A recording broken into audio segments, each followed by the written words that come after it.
دادگا بڕیاری داوا هاوڕێیانوەر کوڕی محمود فتاحە و لە کاتی کیمیابارانی هەڵەبجەداون بووە، بەڵام محمود فتاح ڕەتی دەکاتەوە تانە لە بڕیاری دادگا دەدات. هاوڕێیانوەر ماوەی 34 ساڵ لە کەرکووک ژیاوە، خۆی دەڵێت ماڵێک لە خۆیان گرتووە، وەکو کوڕی خۆیان مامەڵەیان لەگەڵ کردووە.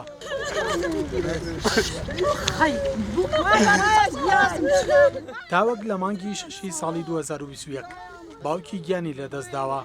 6 مانگ دوای گیان لە دەستدانی ئەو باوکەی کە بەخێوی کردووە پیان وتووە کە ئەو کوڕی ئەو ماڵە نییە، یەکێک بووە لەو منداڵانەی لە کاتی کیمیابارانی هەڵەبجەداون بووە. لە مانگی 3 ساڵی 2022ەوە کەوتوەتە سۆراغی کەسوکارەکەی، دوجار دوای 2 جار پشکنینی DNA لە سلێمانی و بەغداد ئەنجامی داوە، دادگا بڕیاری داوە کە کوردەوانی کوڕی محمود فتاحە. جەنابی دادوەر بڕیاریدا کە من کوڕی ئەوانم، بەڵام کاک محمود تانی لێدا لە تانەکەیە بڕیارەکە ڕاوەستە، داوای تەزدیقی فەحسی DNA کە کرا لە بەخا ئەچمە فەحسی DNA تەزدیقەکەم وی هێنمە و کاتە قەراری نیهایی درێ.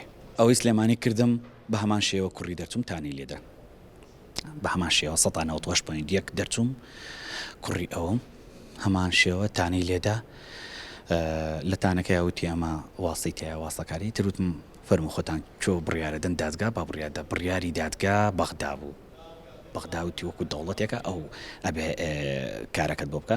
سەلماندووە کە کوڕی منە ئەویشی نەسەلماندووە. محمود فتاح کە دادگا وەکو باوکی هاوڕێیانوەر ناساندوێتی لە دادگا تانەی لە بڕیارەکە داوە دەڵێت هاوڕێ کوڕی من نییە، چونکە کوڕەکەم گیانی لەدەستداوە و بەدەستی خۆم بە خاکم سپاردووە. کوڕی من مردووە بەدەستی خۆم ناشتومە، کوڕی من مردووە لە شەهیدان لە قەبرەکەی ڕێشەی ساڵحا، قەبرەکەی ڕێشەی ساڵحا ناپاڵمێک لێ یابوو کاتی خۆی، ئەوەی کە خەڵکی هەڵەبجە بێ ئەزانێ بەدەستی خۆم کوڕەکەی خۆمم ناشتووە.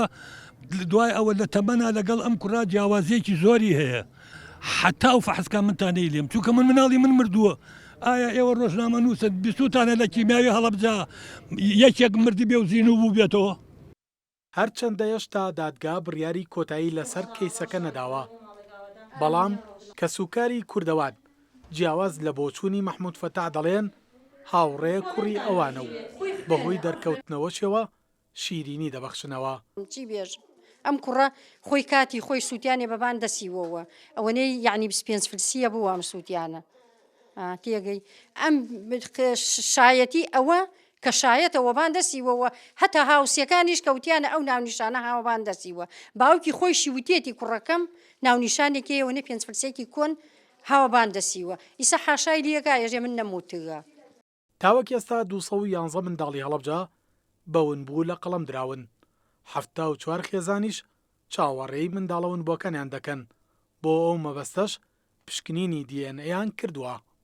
سەلاح جەمیل، کورسات نیوز، هەڵەبجە.